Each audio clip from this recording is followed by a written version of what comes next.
एक दिन दरबार-ए-आम में मंत्रियों व दरबारियों सहित अकबर बादशाह उपस्थित थे कि महल से उनका बुलावा आ गया।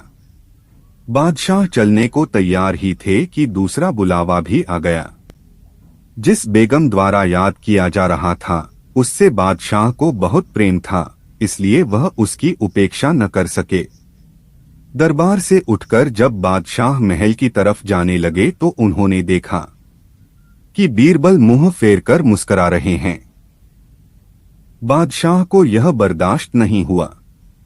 बीरबल की इस हंसी से स्वयं को अपमानित अनुभव करते हुए वह भड़क उठे और उन्होंने फौरन हुक्म दिया, बीरबल, तुम यहाँ से फौरन निकल जाओ।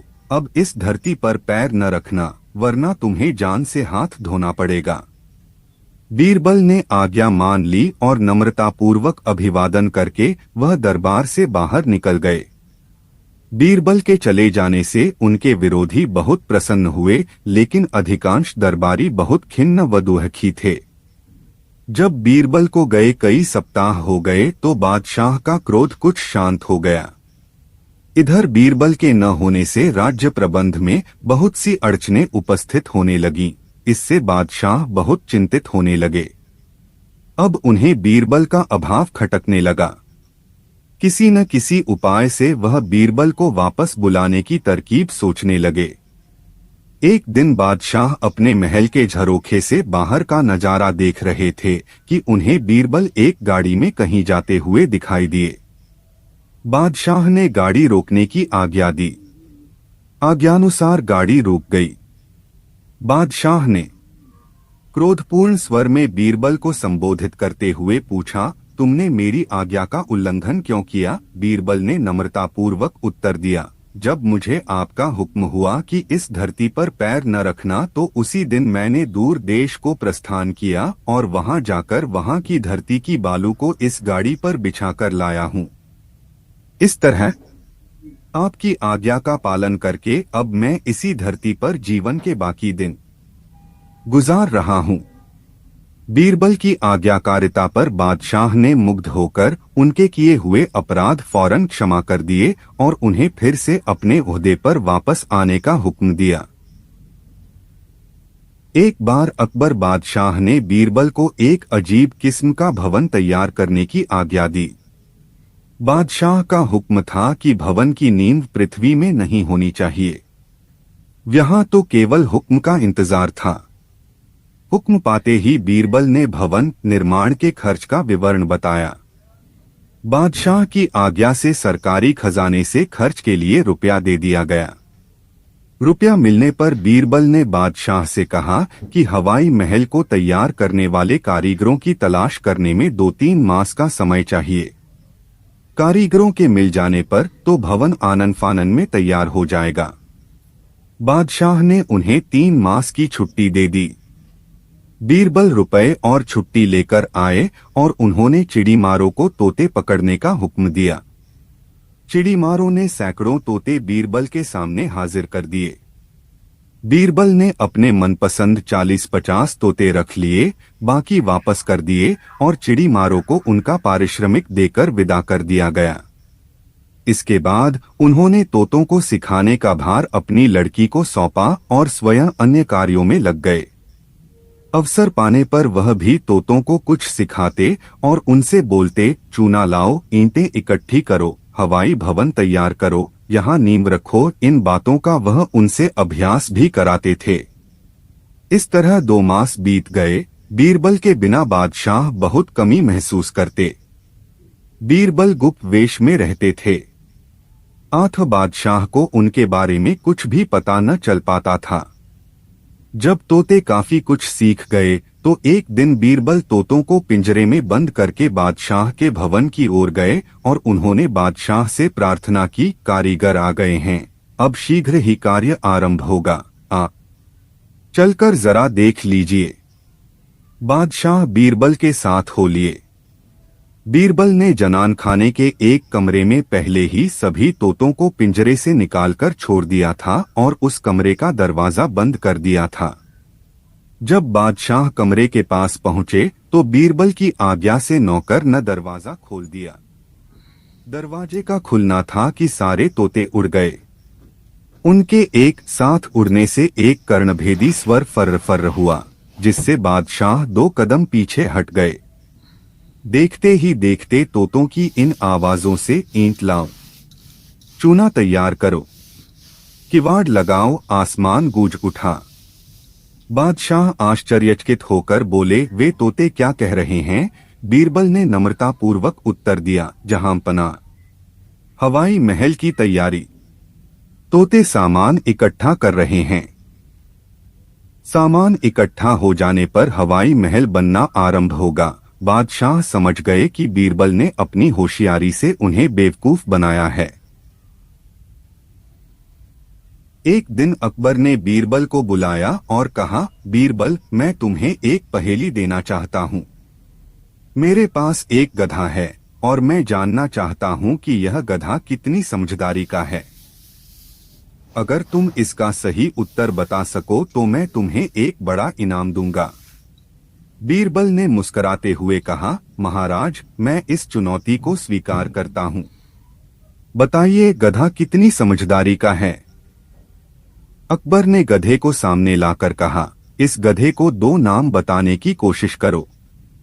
एक ऐसा नाम जो इसे खड़ा रहने के लिए प्रेरित करे और दूसरा ऐसा नाम जो इसे चलने के लिए प्रेरित करे।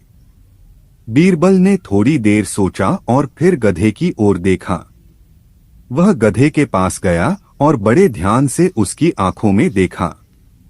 फिर बीरबल ने कहा, महाराज, मैंने गधे के 2 नाम सोच लिए हैं।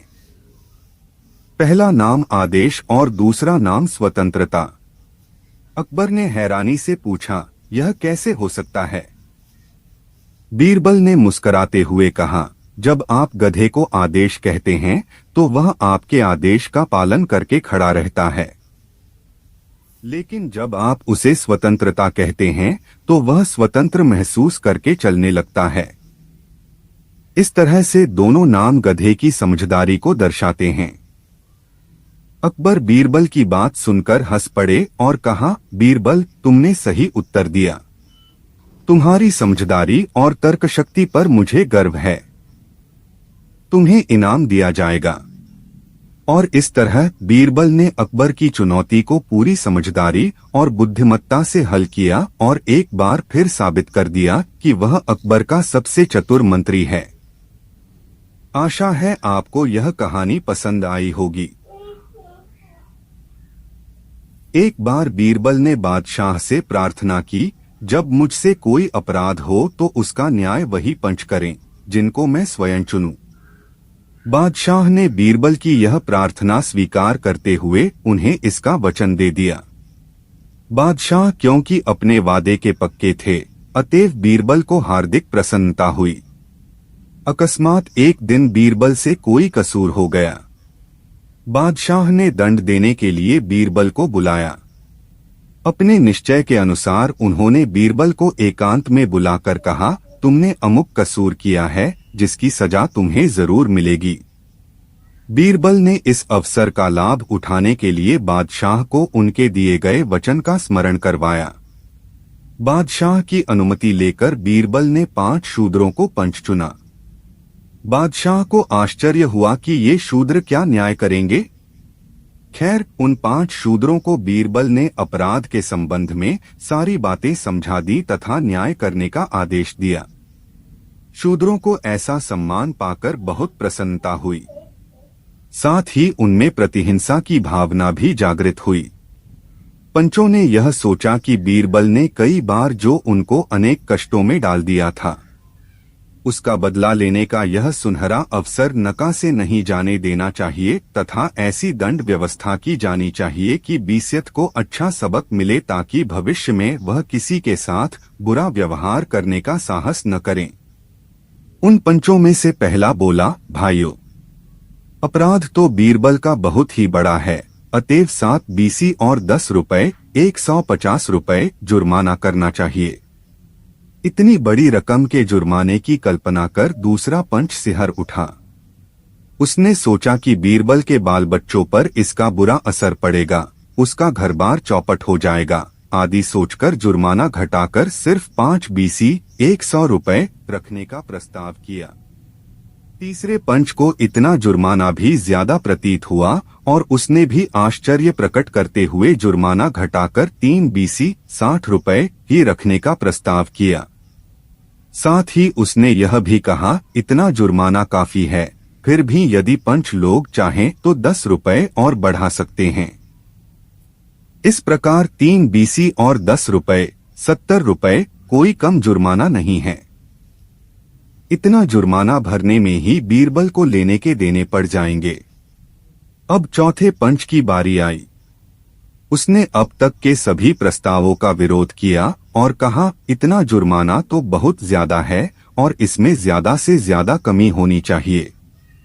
चौथे पंच के प्रस्ताव का पांचवें ने समर्थन किया और सर्वसम्मति से थोड़ी देर की बहस के बाद तय हुआ कि बीरबल को 2 बीसी तथा 10 रुपए 50 रुपए जुर्माना देना होगा और क्योंकि यह जुर्माना बहुत ज्यादा है, आठ बादशाह से यह प्रार्थना की गई कि इसकी वसूली में सख्ती न बरती जाए। बादशाह समझ गए कि बहुत सोच समझकर व होशियारी से बीरबल ने इन शूद्रों को अपना पंच चुना था। उधर न्याय करके पंचों ने बादशाह से विदात ली। बादशाह की नजरों में 50 रुपए का जुर्माना क्या था, लेकिन शूद्रों की गरीबी व परिस्थिति का ख्याल करके कि साल भर तक जी जान से परिश्रम करने के बाद भी वे 20-25 रुपए नहीं बचा पाते और उनकी दृष्टि में 50 रुपए भी बहुत ही बड़ा जुर्माना है, बादशाह दया की भावना से भर उठे। बीरबल की चतुराई की वह मन ही मन तारीफ करने लगे। बादशाह बीरबल को फैसला सुनाने ही जा रहे थे, लेकिन ऐसा सोचते उन्होंने बीरबल को दंड मुक्त कर दिया। बीरबल को यह पहले ही मालूम था कि ये गरीब जातियां इतना अधिक रुपया नहीं बचा पाती जो ज्यादा जुर्माना निर्धारित कर सकें, और हुआ भी यही। इसी कारण बीरबल ने अपने न्याय के लिए शूद्रों को ही पंच बनाया था। इसमें उनका उद्देश्य यह भी था कि इस तरीके से बादशाह को निम्न जातियों की गरीबी का भी एहसास हो जाएगा।